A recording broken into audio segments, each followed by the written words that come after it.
But I would, I You'd see, we very much have the best evening, wouldn't you? We'd have a great best evening. Yeah, it's all they want. You're back as new lead characters who are season 2's most important humans. What was it like stepping out of your nun robes and into the good Omens spotlight? Great question. Yeah, I mean, we loved being hairy satanic nuns, but we thought that was it. We thought that was going to be, because we told the book, right? Season 1 was the whole book. There's no more story to tell. So it was a complete joy to receive emails from Neil saying, I'm writing season 2, I'm writing a part for you, and I'm going to name it after you as well. So yeah, for me personally, to be able to wear makeup and not have facial hair stuck to my face was a win. Although I did quite enjoy it. I really loved that, actually. Apart from when it fell into my suit. It fell into what was it? Yeah. Fell into was it Well, do you know the hairs? Anyway, I digress. But to wear amazing costumes and makeup and be in Wickby Street, and my record shop was there all along in season 1. I just never even knew. It's been epic. I just loved playing a nun, a satanic nun. Satanic. A very joyful, happy, at peace with the world satanic nun. And then to get the wasn't it called another email about season 2 was extraordinary, just because I would have watched it anyway if I hadn't been in it. I was a fan of the book already, but as Maggie said, we'd already told the story, so the fact that there was more to come was just very exciting and lovely to be part of. Yeah, to explore another corner of the universe and spend more time there. Mm-hmm. If you had to say somebody was more of an angel or a demon, I want to know what side you put them on, starting with the two of you. According to Good Omens, demon. Oh, well, then it's an angel. But they're kind of mean angels. I don't want to be mean. They are mean. Be pretty mean. And the demons tend to think quite deeply about things. That's true. I'm not saying I'm a deep thinker, but David Tennant, angel or demon? See, I would have said he was an angel. I'd say the two. Yeah. Yeah. Yeah. He's Michael Sheen? Devil. I had to say that because I just said that David was an angel. You got to. So, you set it up. You set it up for yourself. Obviously, he's an angel, obviously. From the plot to the cast and the setting, season 2 is much more intimate than the first. What was the best thing about playing these characters in this type of story? Ooh.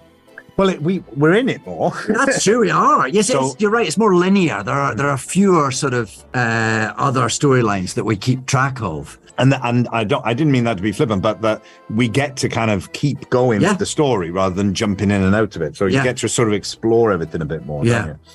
I mean, it was delicious to return to and to have lots of new fun stuff to do. To get to jump through time again, because that was so enjoyable in series 1. So to be able to explore, but this time in the context of kind of trying to solve a mystery rather than just seeing things in the past in order to understand the relationship a bit more.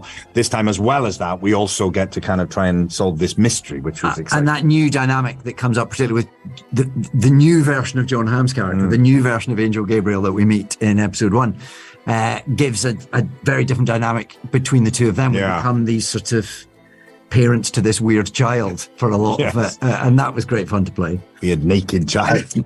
I almost put in my question, besides the fact that you get to be in it more. So I was thinking about the same thing. Don't worry about that. Yeah. The nature of Crowley and Aziraphale's relationship was a big topic of discussion after season 1.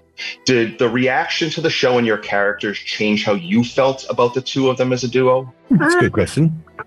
Well, it certainly made me realize how much people cared about them. And cared about the relationship, which I suppose made me think about it in not in a different way, but it just made me realize how important that was to people and how therefore what a responsibility we had, I guess, around that. I don't think it makes you play them in a different way because of course the characters aren't aware of how they're being regarded.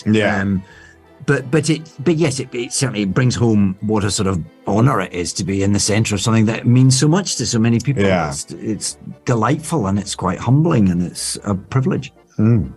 Many have said, myself included, that you two could have switched roles and both been just as great.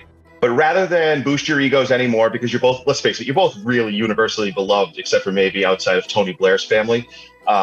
So I want to actually put this theory to the test right now. Yeah. I would like you both to answer my next question with your best impression of the other person's character. This could cause ructions. Could try and guess what the other one would say. Yes, that might be better than I haven't practiced the voice. Yeah. I just saw somebody give this amazing speech to Wales men's football team before the World Cup, so I know that off the cuff is not out of certain people's, Wow, that was me. He's referring to me. I had no idea. What is the key to enjoying life? What would Crowley say? What would Crowley say to that? What is the key to enjoying life? Probably to keep away from people like Aziraphale as much as possible. Yeah. Whilst underneath thinking the key to it is being around Aziraphale. Yes. Well, but he would never admit that, would he? And Aziraphale would never admit. Because Aziraphale would say some bland nonsense about being kind, being respectful, and actually all he means is have a nice glass of red, exactly, and get your feet up, and some I don't know, liver patty or something. Yeah. Something. I mean, what Crowley would actually like is for Aziraphale to make all the plans so that Crowley could complain about them, but still get to enjoy them. That's exactly what. So we'd go to a restaurant, you'd complain about the restaurant, probably not eat anything. Yeah. We'd go to see a show.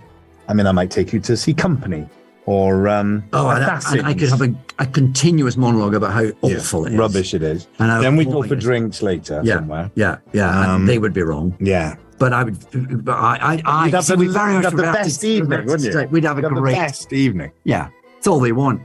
Torture each other for all of eternity. Yeah. Like every good marriage, On Good Omens, there's not much of a difference between angels and demons, but there is a difference. If you had to assign yourself personally and the other person, angel or demon, what side of the holy war would you put yourself on and why? I mean, they're all awful, aren't they?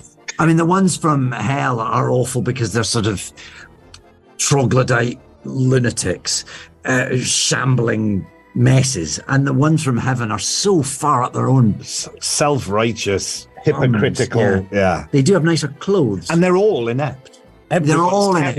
That's true. All inept. I know with no probably fit into either camp quite well. It doesn't really matter. Yeah. I think heaven probably is just it's a bit cleaner, isn't it? It is. It's a bit sterile, isn't it? It's very sterile. But I mean, hell is very germy. It's really nasty down there. Skeevy down there. Yeah. So I wouldn't want to go. I mean, I would probably choose heaven, I think. Heaven's probably scrapes the win on that. In series 1, you see them wearing nice kilts. You'd like that, wouldn't you? I'd love that. I'd love a nice kilt. I've seen it. Left. Angel or demon for both John Hamm and Neil Gaiman, if you had to assign them one of the two. I mean, when Neil and Terry wrote the book, I mean, in all the pictures you see of Neil and Terry, Neil is clearly the Aziraphale. He was, Neil was clearly the Crowley. Yes, he was very much going for the Crowley look, wasn't he? Yes, he was. And sort of basing that on himself. So, I mean, you'd sort of have to say, but Neil is one of the nicest, sweetest, loveliest people you could ever meet. Well, absolutely. So, I mean, it's hard to tell, isn't it? Right, well, let's just put everyone in heaven. Let's just be kind, because hell is really rough. Yeah. I mean, heaven's not much fun. Our version of heaven, I'm sure the real heaven's great. Our version of heaven is not much fun, but hell's a lot worse. Thank you both so much. I really enjoyed this. Thank you. Thank you so much. Pleasure. Thank you.